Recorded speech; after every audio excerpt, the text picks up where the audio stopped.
presents Hollywood.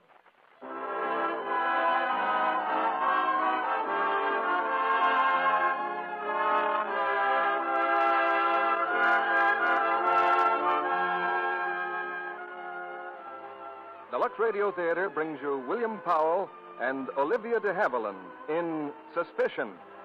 Ladies and gentlemen, your producer, Mr. Cecil B. DeMille.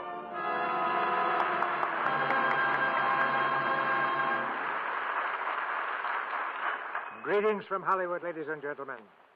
Not long ago, a noted editor sat down to figure out what he called the basic elements of human interest. That is, the things that interest people most and motivate their thoughts and actions. Love, of course, was at the top of the list. And close after love came fear, and then curiosity. Tonight in the Lux Radio Theater play, the RKO screen hit Suspicion, we have a mixture of these elements. Two people very much in love, whose lives are shadowed by a dark fear and bitter curiosity. And out of this combination comes what I think you'll agree is one of the most absorbing dramas of our time. And to do full justice to it, we have as our stars that able master of mystery, William Powell, and the ever-versatile and lovely Olivia de Havilland. In just a moment, we'll start to satisfy your curiosity. But first, don't forget that we want you to satisfy our curiosity on an important matter. Our 10th anniversary celebration, 4 weeks from today.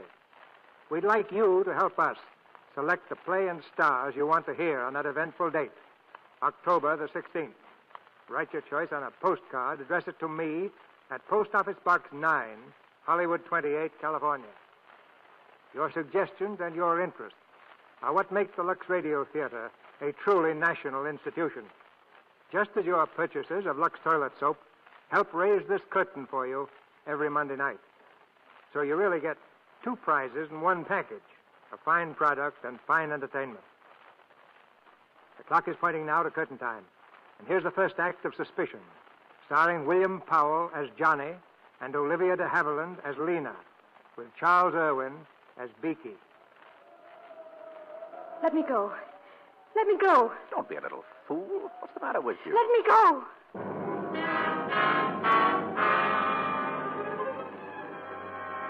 On a hilltop overlooking the English countryside, the trees bend low before the moaning wind. Smoke-gray clouds weave swiftly across a smoke-gray sky. Against this sky are silhouetted the figures of a man and a woman. The man's arms are about her shoulders. She struggles wildly, frantically, then breaks away. Again his arms reach out. Her hands are caught and held as in a vice. Well, what did you think I was trying to do? Kill you? Nothing less than murder could justify such a violent self-defense. Look at you. Let me go. Oh, I'm just beginning to understand. You thought I was going to kiss you, didn't you? Weren't you? Of course not. I was merely reaching around you, trying to fix your hair. What's wrong with my hair? Well, I'm glad you asked me that. It would have been extremely discourteous for me to bring the subject up. Are you serious? Of course I'm serious. You always give me the feeling that you're laughing at me. No, I give you my word. What's wrong with my hair? Well, let me show you. Now, don't back away. I'm not going to hurt you. Let me see. Yes, this'll do it. What are you thinking of? A week ago, I'd never even seen you. Oh. Now, here we are on a Sunday morning missing church while I unbraid your hair. I think you've done enough fooling with my hair. There, got a mirror? You look splendid. I must be quite a novelty by contrast to the women you're photographed with. Hmm? In the newspapers. Oh. Well, how do you like your hair? Now, don't screw your face up like that. You look like a monkey. What does your family call you, monkey face? I'll have to go now. I shall be late for luncheon. Anyway, if my father saw me come home both late and beautiful, he might have a stroke.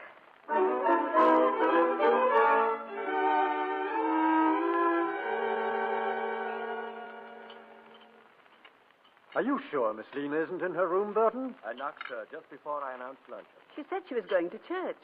Oh, what were you saying just before, my dear? About Lena. I do wish she'd get married, Stanley. I don't believe Lena will ever marry. She's not the marrying sort. Anyway, she's no need to worry. There'll be enough to take care of her. I suppose you're right. I'm afraid she is rather spinsterish. What's wrong with that? The Old Maid's a respectable institution, and Lena has intellect and a fine, solid character. Sorry I'm late. Oh, Lena, dear. Come and sit down. Oh, Lena, What kept you so long at church, dear? I didn't go to church. I went for a walk. A walk? With a man. A man? Yes, his name's John Aysgarth. Tom Aysgarth's boy? how did you meet him?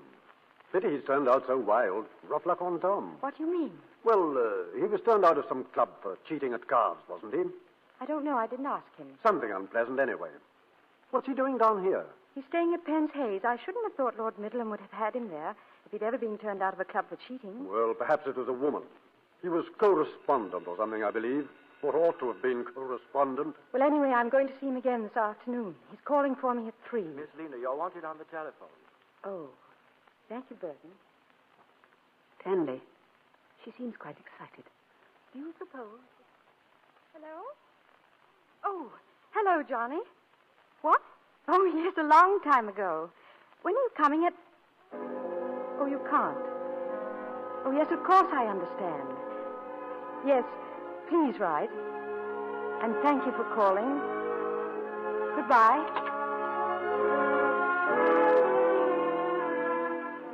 Hello? Yes, this is Miss McLeodlaw. A telegram. Will you read it, please? I will see you, yes? Thursday, yes? At Beecham Hunt Ball. Signed, Johnny. Yes, I have it. Oh, Johnny.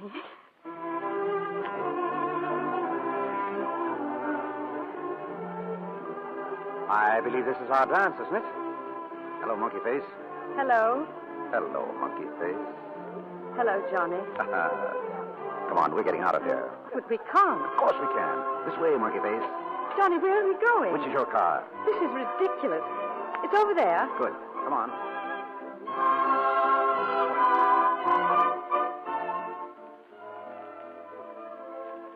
Tell me, have you ever been kissed in a car before? Johnny, Johnny what? you mustn't joke with me. I'm no good at joking. I don't know how to flirt. Well, I'm not joking. I'm serious. Have you ever been kissed in a car? Never. Would you like to be? Yes.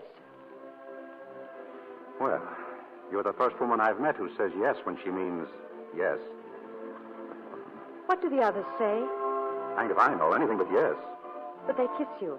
Well, usually. Have there been... Have there been what, Monkey Face? Have there been many? Well, I'm afraid so. Quite a few. Are you always frank with them like this? No. No, not particularly. Then why are you frank with me? Because I'm different? No, it isn't that. I'm honest because, with you, I think it's the best way to get results. Johnny, I hope I'm not saying the wrong thing. But I love you. No, you haven't said the wrong thing, Monkey Face. I think I'm falling in love with you, too. But I don't quite like it. That's why I stayed away from you for a week. I was afraid of you. I never thought it would happen like this. Neither did I.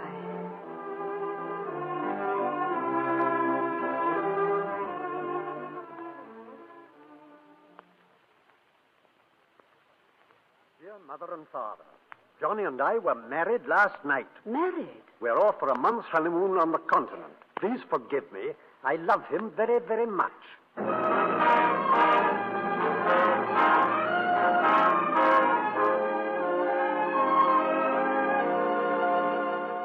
Just put those scripts there. The front, darling. How do you like your new house? Oh, darling. Because if you don't like it, just blame it all on Mr. Bailey here. He rented the house while we were on our honeymoon. Yes, sir. He even decorated the place. But if you do like it... Oh, I adore it. I'm mad about it. Ah, well, in that case, you're talking to the right man. Because I engaged Mr. Bailey. Didn't I, Mr. Bailey? Quite right, Mrs. Aysgarth. Oh, Johnny, you're a genius. Mr. Aysgarth, I shall have to be getting along now, so what shall I do about the bill? Oh, just drop it on that pretty little table on your way out, old boy. Oh, yes. Thank you, Mr. Aysgarth. Thank you, Mr. Bailey. Oh, Johnny, I never dreamt I'd ever have such a gorgeous place. Are you sure you can afford it? Here, look. Just press that button there on the phonograph. There we are. My dance, I believe. Oh, yes. Where are we? At the hunt ball. Where else? In Venice. And? And Naples and Capri and Nice. And? Paris. Paris. I beg your pardon, sir. Yes? Oh, darling, this is, I've forgotten your name. Ethel, sir. Oh, yes. Well, Ethel? A telegram for you, sir. Oh, thank you, Ethel. What do you think of Ethel? Oh, she seems perfect.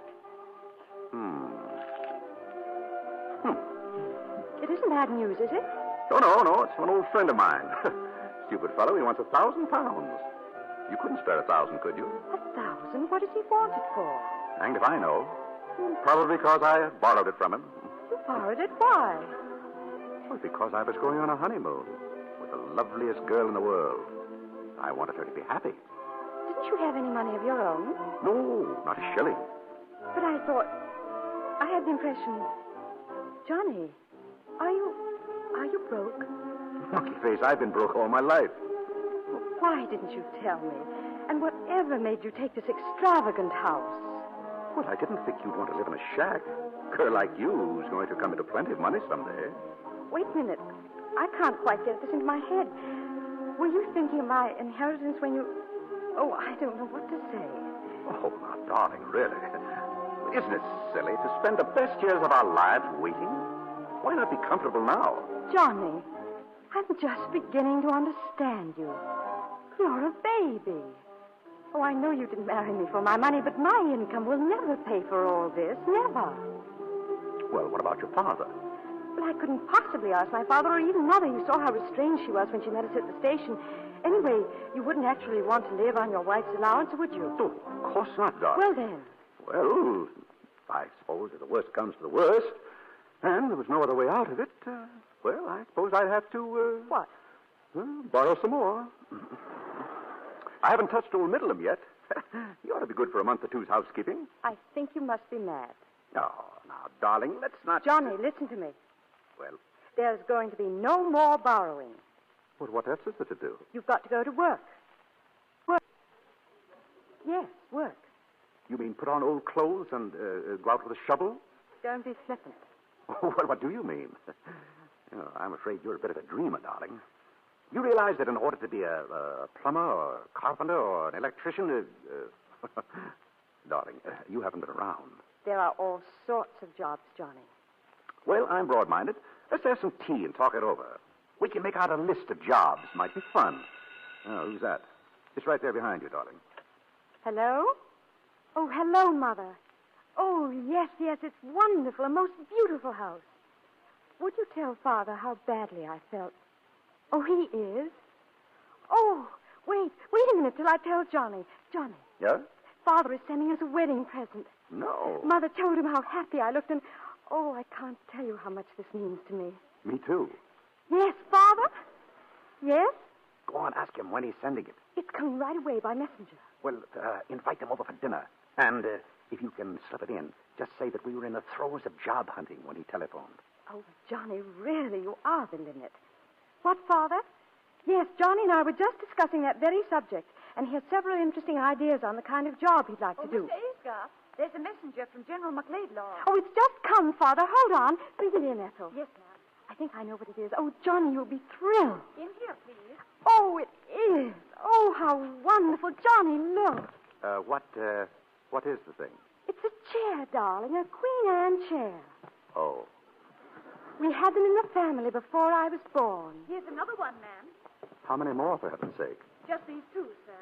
He sent us both of them. Oh, Johnny, these are our first heirlooms to be handed down to our children and then to their children. Well, that's the thing to do with them, all right. Oh, I must tell him. Oh, Father, you're so good to me that it makes me want to cry. Yes, you've made me very happy. Oh, and you've made Johnny very happy, too. Oh, yes. Wait a minute, Father. He wants to say something to you. No, I don't. Say something very nice. These chairs really belong in a museum. Go on. Hello, General. Yes, but really, shouldn't you have sent them to a museum? Oh, well, naturally, we're thrilled. A job? Oh, yes. Lena and I were just going into that. Well, I have several excellent opportunities. I just received a letter from my cousin, Captain Melbeck. He wants someone to manage his estate for him. I thought I'd take the job. Well, I'm glad you approve. Yes, we'll get together soon. Goodbye, sir. That was a fib about Captain Melbeck, wasn't it? Was it?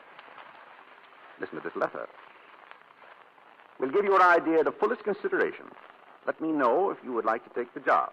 Yours sincerely, George Melbeck. Did you have this letter all the time? I did? Why didn't you tell me? Because, dear, I never dreamed I'd be using it. Any more than I ever dreamed that we'd be receiving these two beautiful chairs.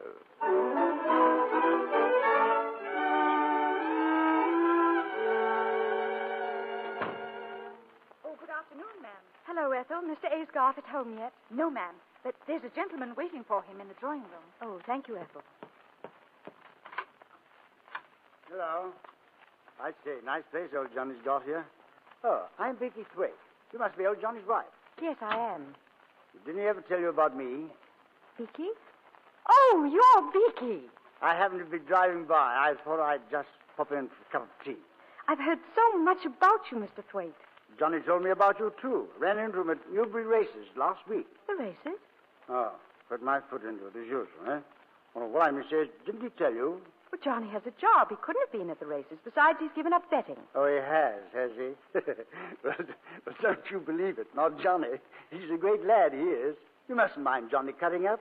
That's what makes him Johnny. Besides, he thinks you're a topper. Won't you sit down, Mr. Thwaite? I'm sure Johnny... Oh, Something wrong? yes. There were 2 chairs here this morning before I left. Chairs? Disappeared, have they? Yes, apparently.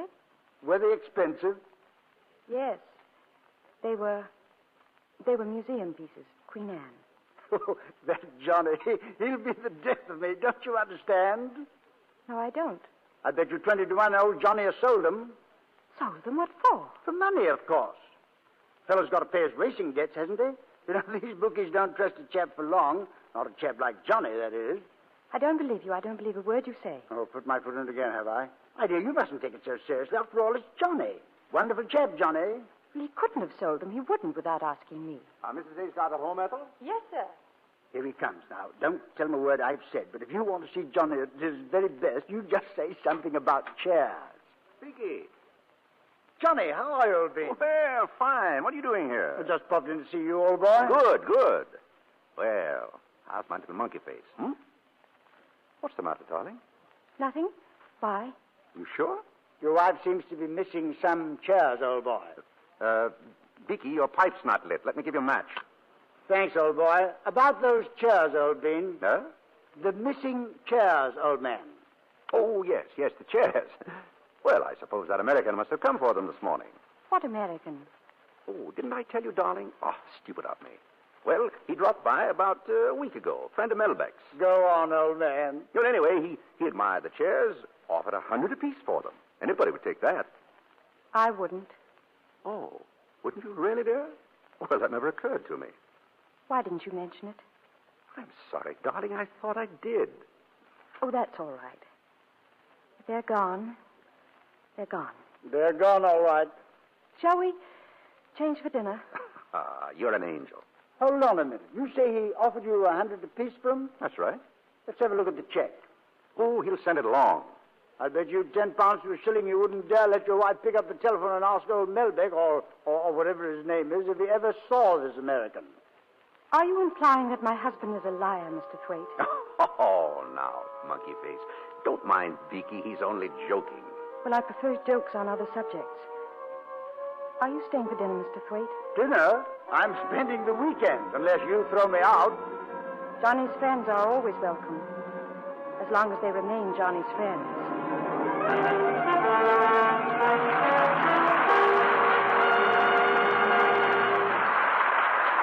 In a few minutes, Mr. DeMille and our stars William Powell and Olivia de Havilland will be back with Act Two of Suspicion. And now, Libby Collins, our Hollywood reporter. Tell us, Libby, what's the latest? Hats, Mr. Kennedy, hats. Something new and quite different in hats. You mean the wind-blown hatless vogue is out, Libby? It will be when women try on these new styles. Toques, they call them. With their close-fitting trimmings of flowers or feathers, well, they're so utterly feminine, no woman can resist them. And no man either, I might add. If that's a toque you're wearing right now, Libby, I believe you. Oh, I thank you, Mr. Kennedy. You know, styles are going to be very soft and feminine this year. Frills and frou-frou are the vogue. Irene Dunn, one of the loveliest and best-dressed stars in Hollywood, has one of these little toques. Seems to me, Libby, that kind of hat is bound to be a winner if it's combined with a soft, lovely complexion. A real luxe complexion. I should say so. In fact, this kind of hat is artful. It's actually designed to set off a nice complexion. Well, Libby, Hollywood stars like Irene Dunn know just how to keep their skin soft and smooth. With daily Lux toilet soap facials, they can be sure their precious complexions get gentle, cherishing care. Yes, those facials are quick and easy, but so effective. Lovely Lux complexions everywhere are proof of that, Libby. And I'd like to point out that recent tests of Lux soap facials showed that actually 3 out of 4 complexions improved in a short time. So here's a Hollywood tip. For skin that's truly feminine, soft, and appealing, why not use this gentle soap recommended by 9 out of 10 famous screen stars? You'll find it's a beauty care that really works. If ever your dealer happens to be out of stock due to wartime conditions, he'll surely have more soon. Remember, Lux toilet soap is worth waiting for. And now, Mr. DeMille returns to the microphone. Act 2 of Suspicion, starring William Powell as Johnny and Olivia de Havilland as Lena, with Charles Irwin as Beaky.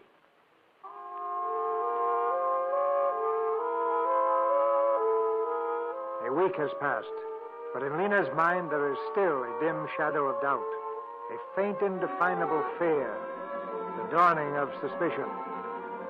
Now in the quiet main street of the town, she meets the local celebrity, a writer of mystery stories. Lena, dear. Oh, hello, Isabel. I've just been admiring your display in the bookshop. Murder on the Footbridge. Yes, they're doing very well by it. How's Johnny? Oh, he's fine.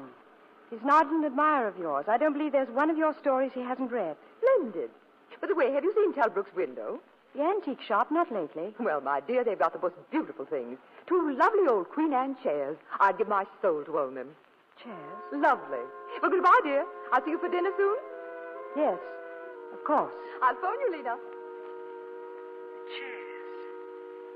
He said he'd sold them to an American. He lied to me. Why? Why did he lie to me?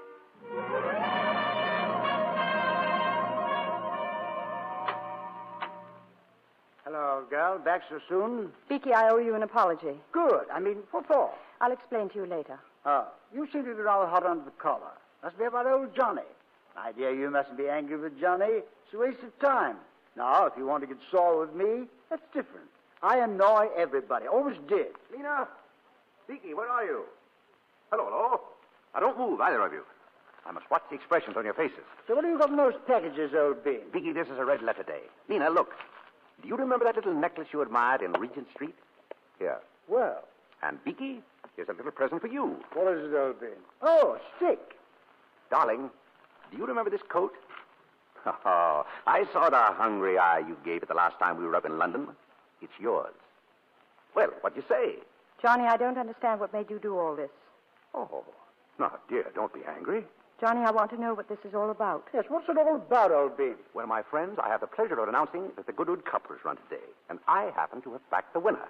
A 10-to-1 shot, ladies and gentlemen, and I had 200 pounds on him. 200 pounds at 10-to-1? Why, that's 2,000 quid. Darling, what's happened to your tongue? I suppose you disapprove of my betting. Oh, come on, darling, smile. Johnny, where did you get the 200 pounds? Why, say, old girl, that's not a very tactful question. Where did you get it? Oh, you know very well there was no American. I got it for the chairs, of course. You sold the chairs to gamble all your money on a horse. Well, not exactly. I owed the bookies some money. I got the 200 pounds to pay them off. But then along came this hot tip. Oh, darling, give us a smile. Now, come on, old girl. Oh, I know. What? You tickle a chin and I'll make a noise like a duck. No. No good, Biggie. No good? No. Oh, I forgot something. Darling, look. This is a receipt from a certain antique shop. Paid in full for a certain pair of chairs. They'll deliver within the hour. Oh, Johnny. There. She's smiling. By Jove, so she is. Oh, Johnny, darling. Well done, old bean. I say, what about celebrating? Trust Beaky to say the right thing at the right time. Look at me, darling. Happy? Yes. Of course she is. Here you are, Lena. This is yours, old girl. Thank you, Beaky. Here's yours, old bean. Ah. Now for a toast. So wait a minute, Beaky. What are you drinking? Brandy? Oh, just this once, old bean. Oh, you know that's not good for you. Oh, all right. Well, maybe just this once. Oh, thanks. Monkey Face, I drink to the last bet that will ever be made by Johnny Aisgarth. The last bet, old bean. Bottoms up, eh? Beaky. What's the matter with him? Sit down, Beaky, here. Johnny, get some water, quick. No, it won't help. I've seen this happen before. There's nothing much you can do about it. Well, open his collar. He can't breathe. It's no use, darling. It'll either kill him or it'll go away by itself. Sorry, old bean. One of these days, it will kill him.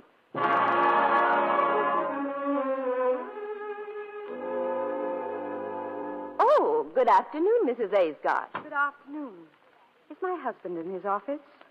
Mr. Aisgarth? Why, no. When do you expect him? Well, I really couldn't say. Perhaps you'd like to talk to Captain Melbeck? Yes, I would. Very much, please. This way. Mrs. Aisgarth to see you, sir. Oh, come in. Mrs. Aisgarth, what a pleasure to see you. Good afternoon, Captain Melbeck. Do sit down. Thank you. Captain Melbeck, I don't want to impose on you, but you're Johnny's cousin as well as his employer. I thought I'd come in and see you. Of course. I've been feeling very badly about Johnny ever since I had to discharge him.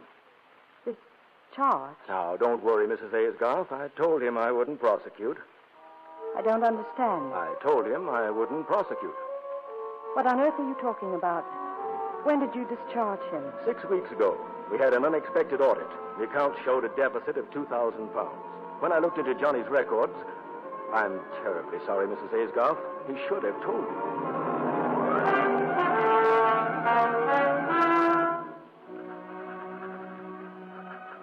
Johnny, I am leaving you. It is very important that we never see each other again. Lena, Yes? Ethel told me she packed your grips. Yes. Then you've heard. Yes, I've heard. I'm so sorry, darling. Terribly sorry. This telegram just came from the doctor. Tells how it happened. Telegram? Deeply regret your father died early this morning from heart failure. Your mother wishes you to come at once. Oh. Lena. Oh.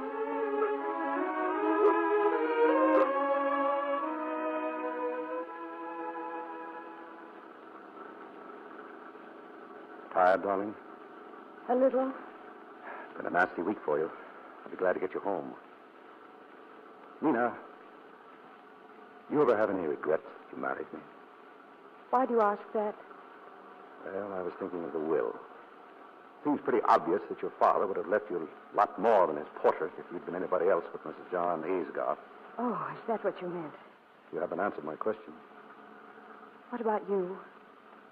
Have you any regrets? Monkey Face, marrying you is the one thing I've never changed my mind about. Do you really mean that, Johnny? Yes, I really mean that. I want nothing but to spend the rest of my life with you. And if you were to die first, I'd never... I were to die first. Well, listen, what about you? I couldn't stop loving you if I tried. Have you tried? Yes. Once. When?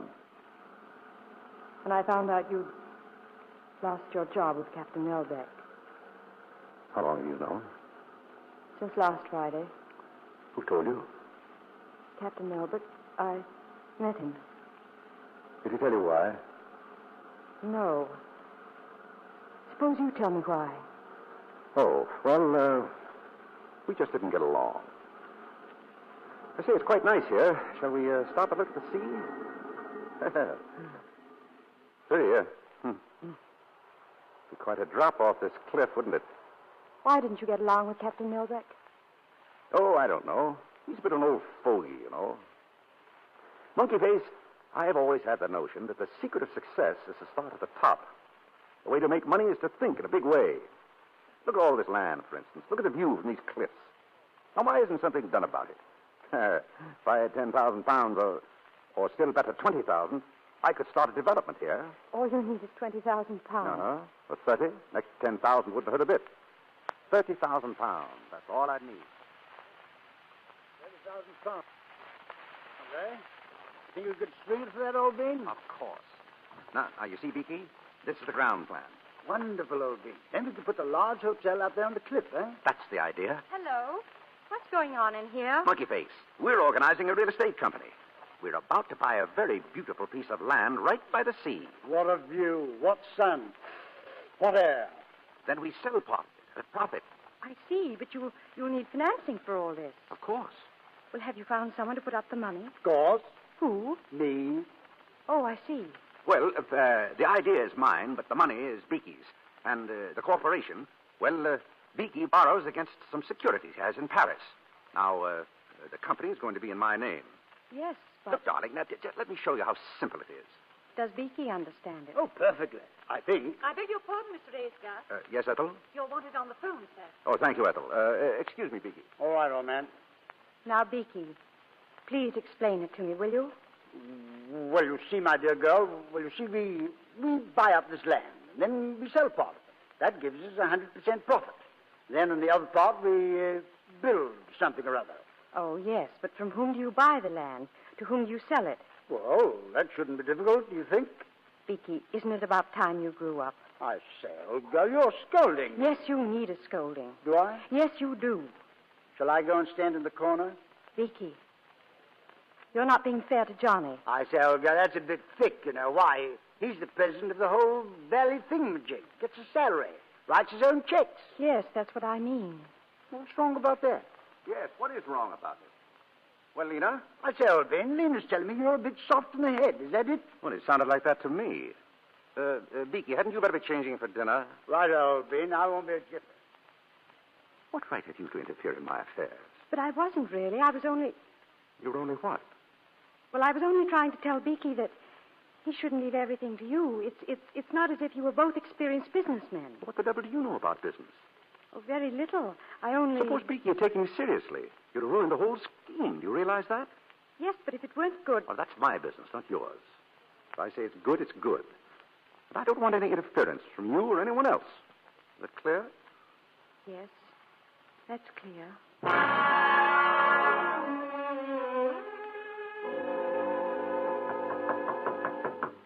Yes, who is it? Yes, Johnny. Well, I thought you might like to know. I'm calling off the real estate plan. Why? What happened? Oh, I don't know. Perhaps the land isn't any good. Or perhaps I don't like the idea of risking Beaky's money. Or perhaps it's a stiff job and I'm too lazy.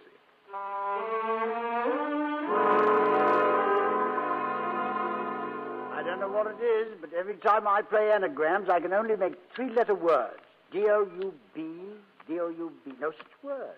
Try this. D-O-U-B-T. Doubt. Thank you, old girl. Your turn. Here, Johnny, I don't see why you want to call off this real estate scheme. That's no good. The corporation's formed already. The money's been put up in your name, old boy. The deal's off, Beaky. Why do we have to drive all the way up there to look at it? Well, I won't be responsible for calling the scheme off without first proving to you it's no good. We're going up there early tomorrow morning. Take a look. Why are you so insistent? Because, as I told you, I won't be responsible. All right, old boy. What's that word you got there, Lena? M-U-L-D-E-R. No such word, is there? Try the R instead of the L. Murder. That's better. Murder. Johnny, I don't like going up there in the morning. Why do we have to go so early? Now, Beaky. Murder. Oh, well, we have to. Let's get on with the game. Your turn, old girl. The money in his name. Murder. The cliffs overlooking the sea. I say, Lena. The edge of the cliff. Stay away, Beaky. Lena, I say. He'll push you off. He'll kill you. Murder. Murder. Murder. Lena, what's the matter? Lena. Give me a hand here, Beaky. She's fainted.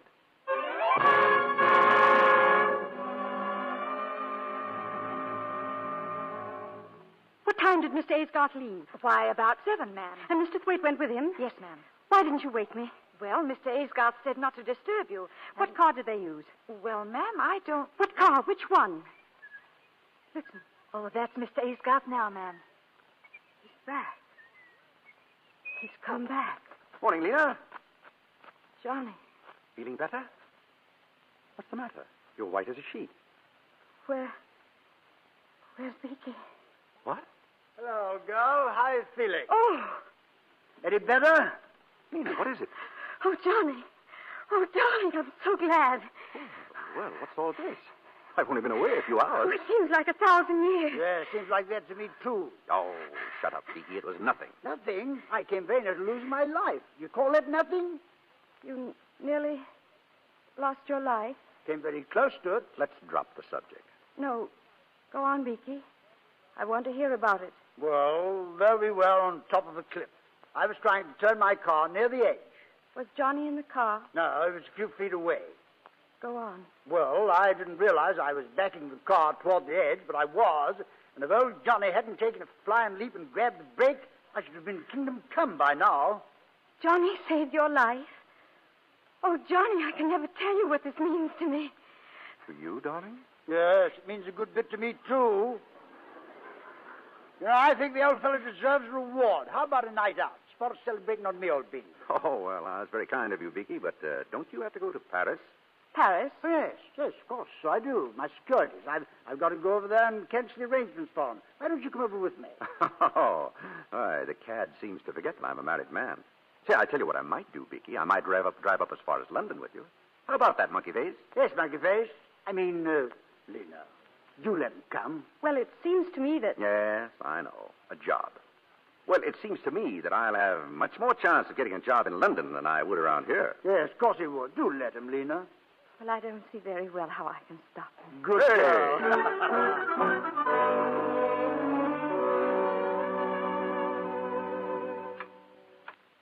Mrs. Aysgarth, Yes, Ethel? there's an Inspector Hodgson in the hall, ma'am. He wants to see Mr. Aysgarth. Show him in, Ethel. Very good, ma'am. Will you come this way, please, sir? Thank you. Mrs. Aysgarth? Yes. My name's Hodgson, Inspector Hodgson from the county police. How do you do? I understand your husband's not in, ma'am. No, he's been up in London for 2 days. Well, perhaps you might be able to help us. Yes, of course. I believe you know a Mr. Thwaite. Yes, he's a close friend of my husband. Well, I don't know how to put it quite. Perhaps it would be easier if I showed you this in this afternoon's paper. Right here, ma'am. Englishman found dead. An Englishman met with a mysterious death in a house in Paris. He is believed to be Mr. Gordon Cochran Thwaite of... Beaky. I'm sorry to have to do this, ma'am, but we're making inquiries for the Paris police. They found some papers on Mr. Thwaite's person which indicate he just formed a corporation with your husband. What did the French police think caused the death? Well, this is a copy of a telegram that we received from Paris. Thwaite visited the place in the company of another Englishman. On arrival, Thwaite ordered a bottle of brandy. Brandy? According to one of the waiters, Thwaite's companion asked for the brandy to be served in large beakers.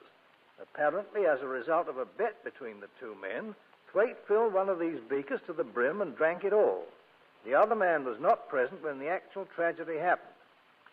I'm sorry, ma'am, but do you or your husband happen to know of any friend of Mr. Thwaite's who might have been there with him? No. Well, then perhaps you could enlighten us about this corporation. Yes, I believe I can. My husband had planned a real estate development with him. Mr. Thwaite had gone to Paris to dissolve the corporation. Thank you, ma'am. That's all. Good day. Good day. He didn't go to Paris. He's in London. Johnny's in London. He's at the club. He's got to be at the club. He didn't go to Paris. He didn't. Hello? Hogarth Club? May I speak to Mr. Aysgarth, please? He left? Left when? Yesterday morning. No. No, it doesn't matter. Thank you.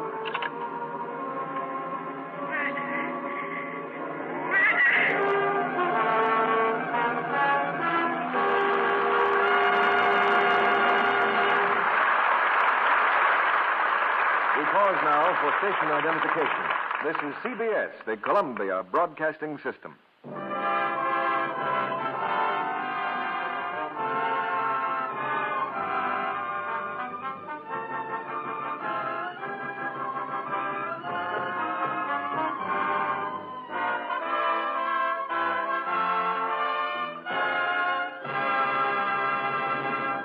In a few minutes, Mr. DeMille and our stars William Powell and Olivia de Havilland will return in Act 3 of Suspicion.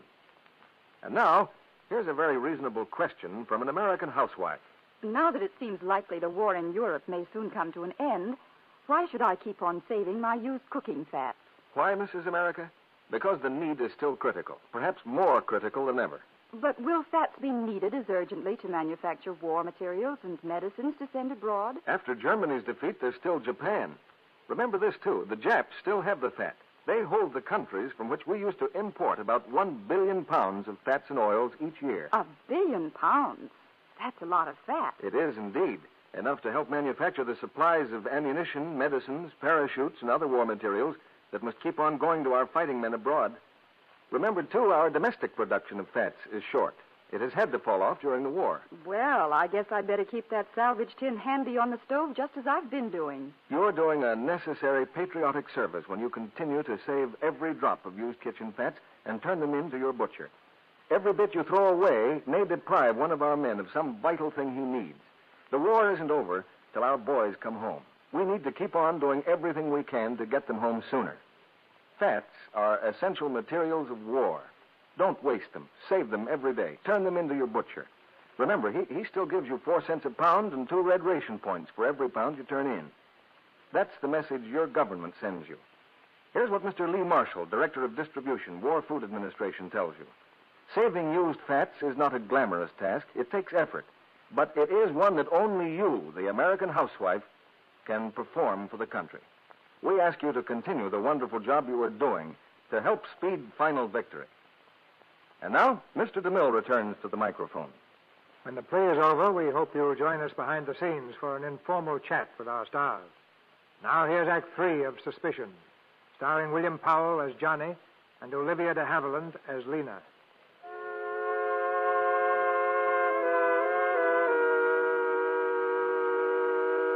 In Lena's mind, the sharp sting of suspicion has given way to the dull, sickening ache of certainty. Certainty that her husband is a murderer. Returning to the house, he stands framed in the doorway, looking at her. She turns toward him with fear in her eyes. You've read about Beaky, have you? I was terribly fond of Beaky. Were you? Yes, I loved that silly, generous, good-hearted fool. Did you? Of course I did. Next to you, I loved him more than anybody in the world. Next to me. Oh, poor monkey face. Here I am thinking only of myself, forgetting about you. You liked him too, didn't you? I liked him very much. The police were here. Oh, what do they want? They wanted you to help them. They had a telegram from Paris. And it seems there was an Englishman who made a bet. Oh, yes, I know. The whole story was in the late edition. What else? The inspector wants you to phone him. He thought perhaps you could help identify this Englishman. What did you tell them? Did you mention the corporation? Naturally. I told him Beaky was planning to dissolve it. I wish you'd left all that to me. Hello? Wichita Police Station, please. What else did you tell them? That's about all. Hello? Hello, Inspector. This is John Aesgoff. Yes. Well, I drove up to London with him Tuesday evening. Yes, I saw him off at Croydon Airport. No, I stayed in London until this afternoon at my club.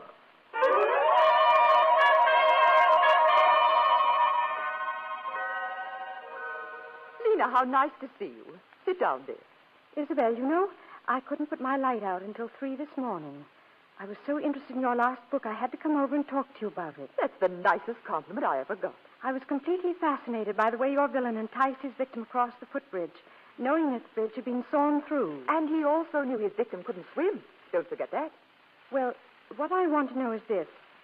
Would you call that an actual murder? Well, from a moral standpoint, there's no question at all. It is murder. I suppose it is. What does Johnny think? Johnny? Oh, I haven't discussed it with him. Well, I think he'd be interested. The same situation with his friend of his in Paris. The same? Well, that brandy business is just like my footbridge. By the way, this brandy thing isn't new at all, you know. It's been done before. Oh, yes, and in real life, too. I have it here. A book called The Trial of Richard Palmer. Now, where is that book? The Trial of... Oh, I remember where it is. It's in your house. My house? Yes. Johnny borrowed it a week ago.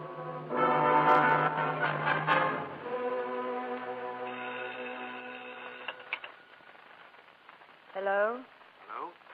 May I speak to Mr. Aysgarth, please? He isn't in. This is Mrs. Aysgarth speaking. Oh, well, this is the Guarantor's Life Insurance Company. Yes? Would you tell Mr. Aysgarth that there's been a slight delay in replying to his inquiry? That we've written him fully and he should get our letter in the morning.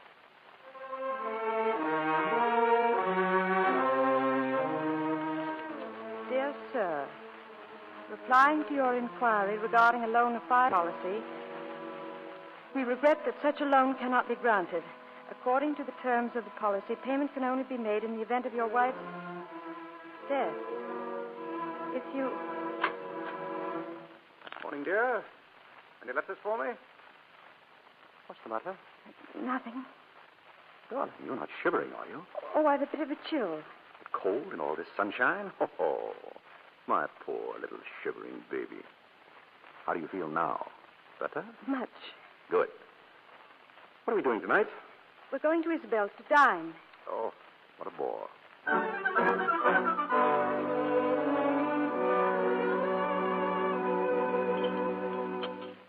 Well, let's get back to that new book of yours, Isabel.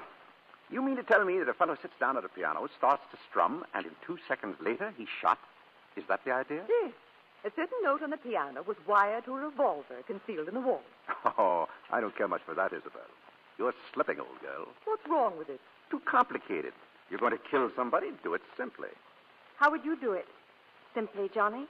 Oh, I don't know, dear. Just use the most obvious method. For instance? Well, poison. Just use the first one that came to my mind. Say, arsenic. Arsenic can be traced in the body, of course. But it isn't always. No. This very minute, there are probably hundreds of murders walking about. Johnny, do you suppose those murderers are happy? Oh, I don't know. Why shouldn't they be?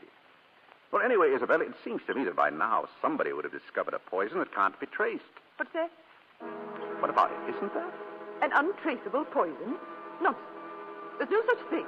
Oh, Isabel, you are hiding something from me.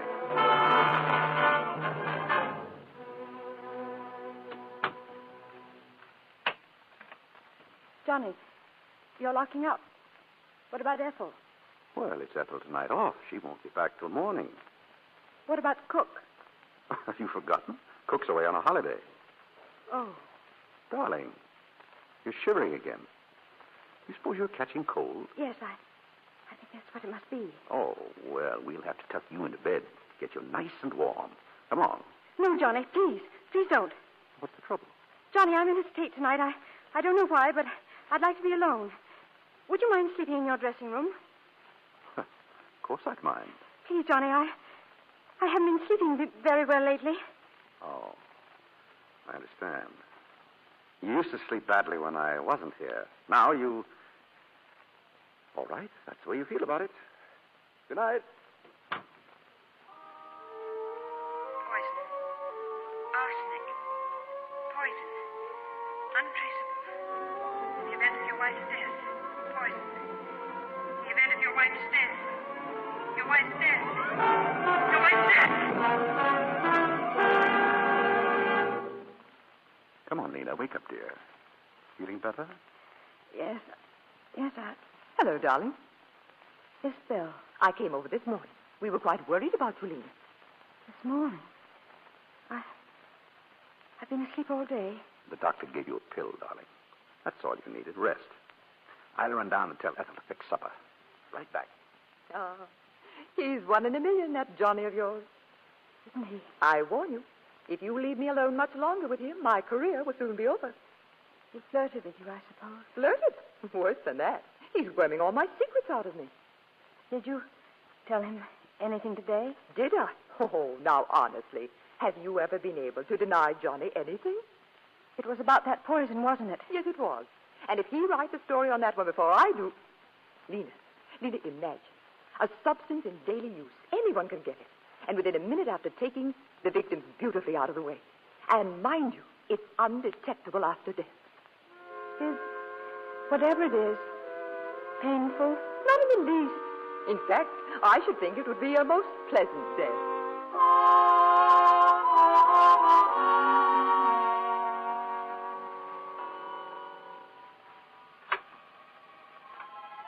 Lena, are you awake? Yes? I brought you a sandwich and a glass of milk. You might drink the milk before you go to sleep. I'll just leave it here. Good night, darling.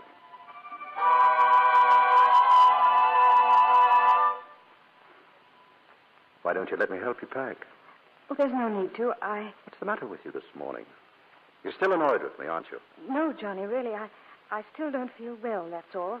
And a few days at your mother's will do more good than staying at home. Well, it's not exactly that. Don't you understand? Mother telephoned me. She got on that phone awfully early, it seems to me. Well, Mother gets up early. I happened to mention that I was a bit nervy, and before I knew it, I'd agreed to spend a few days with her. All right. I'll run down and get the car ready. Oh, no. Don't. I'll drive it myself. I prefer to drive you.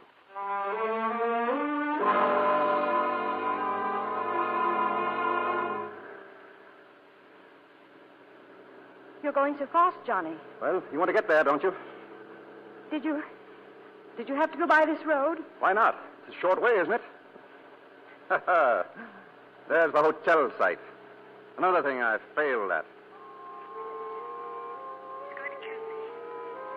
That door is open. He's going to kill me. The curve up there. The door will swing. He's going to push me out. Down and down. Over and over. Murder. Down and down. Over and over. Look out! Get your hand off the door, Lena. Let me go! Let me go! Lena, come back. No! Lena. Let me go! Lena, what's got into you? Leave me alone, leave me! Stop it, you little fool. Stop it. I've had enough. How much do you think a man can bear? Listen to me. You turned me out of your room. You go running away to your mother's. Now you shrink away from me as though you hated me. You're my wife, Lena. But I thought... You almost killed us both back there. Because you had to pull away from me even when I was reaching over to save you from falling out of the car. Well, you don't have to put up with me anymore. Johnny, wait. Where are you going? First, I'm taking you on to your mother's. And then what? Don't worry. I won't bother you again. Johnny, you mean you're going to... Johnny, why were you asking Isabel about that poison? What were you planning to do with... Johnny, you were going to kill yourself. Oh, my darling. Yes, but I've changed my mind. I'm going back to see it through. Prison term and... You mean, Melbeck, that money you took? I can't pay it back. I made the last attempt to raise the money when I went away with Beaky. Paris? I went to Liverpool. I tried to borrow your insurance, but it didn't work. You mean you were in Liverpool when Beaky...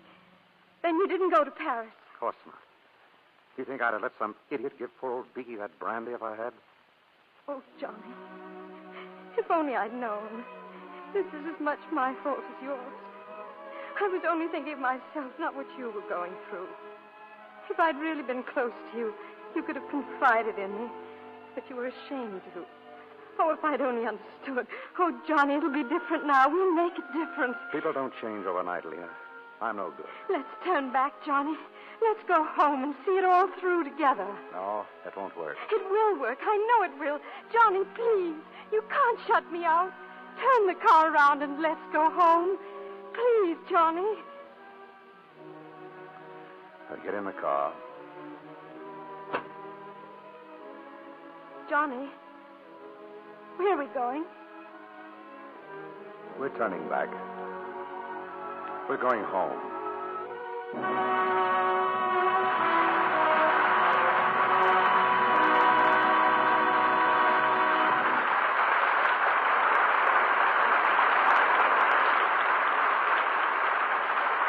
It's more than a matter of suspicion that tonight's performance will be long remembered by millions of listeners to the Lux Radio Theater. And for that, we can thank our stars, William Powell and Olivia de Havilland. Thank you, Cecil. You gave us a great play when you picked Suspicion. Now, you ought to be an authority on mysteries, Bill. One of the best bits of news I've heard is that you're going to do another picture in the Thin Man series. But, Bill, for the Thin Man, haven't you been putting on a little weight? Libby, how can you say that? Why, I'm scared of my own shadow. Yeah. You mean it looks as if a crowd were following you?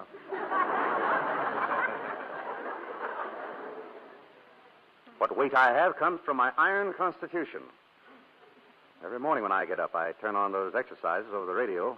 And do them? No, my wife does. I watch her. Bill, I don't understand you. When I was your age, I used to think nothing of a 10-mile walk. I don't think much of it myself. But look, if you want to know, I'm on an A diet. An A diet? What's that? A steak, a baked potato, a piece of pie. Sounds like army rations. Well, it goes to the front.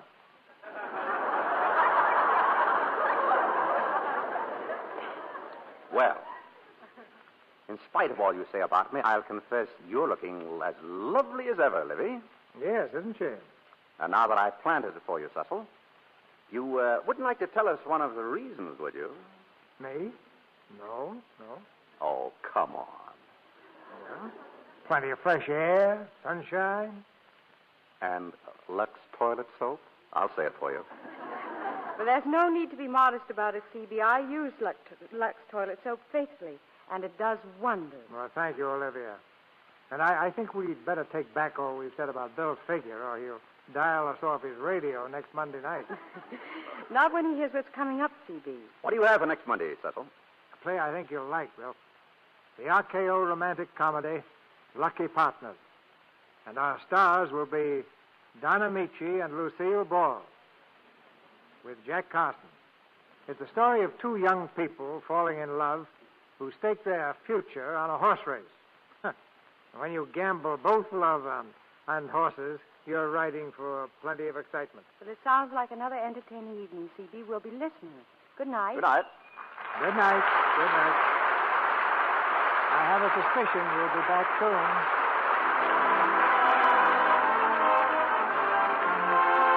Our sponsors, the makers of Lux Toilet Soap, join me in inviting you to be with us again next Monday night when the Lux Radio Theater presents Lucille Ball and Don Amici in Lucky Partners with Jack Carson. This is Cecil B. DeMille saying good night to you from Hollywood.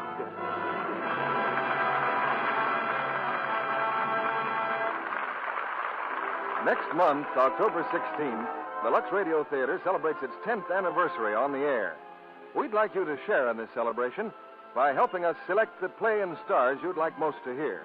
Send your suggestions on a postcard to C.B. DeMille, Post Office Box 9, Hollywood 28, California. Or use the ballot which your Lux Toilet Soap dealer will be glad to give you. Suspicion was presented through the courtesy of RKO, producers of Bride by Mistake.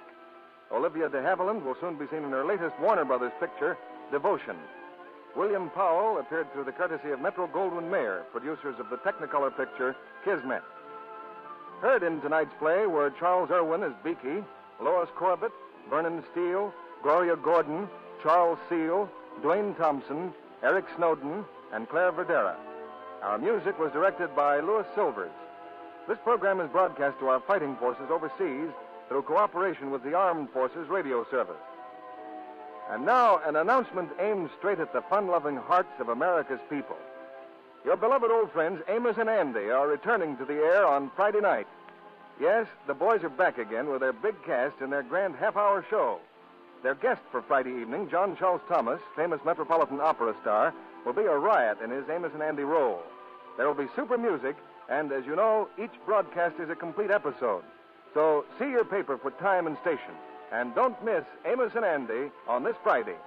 This is your announcer, John N. Kennedy, reminding you to tune in again next Monday night to hear Lucky Partners with Don Amici, Lucille Ball, and Jack Carson.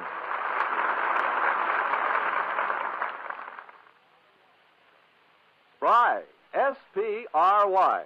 Better cook with Spry, 'cause you'll be a better cook with Spry. Cakes, pies, fried foods. Everything tastes better made with new Easy Mix Spry shortening. So for light, fluffy cakes, tender, flaky pastry, crisp, digestible fried foods, Better cook with Spry. this is CBS, the Columbia Broadcasting System.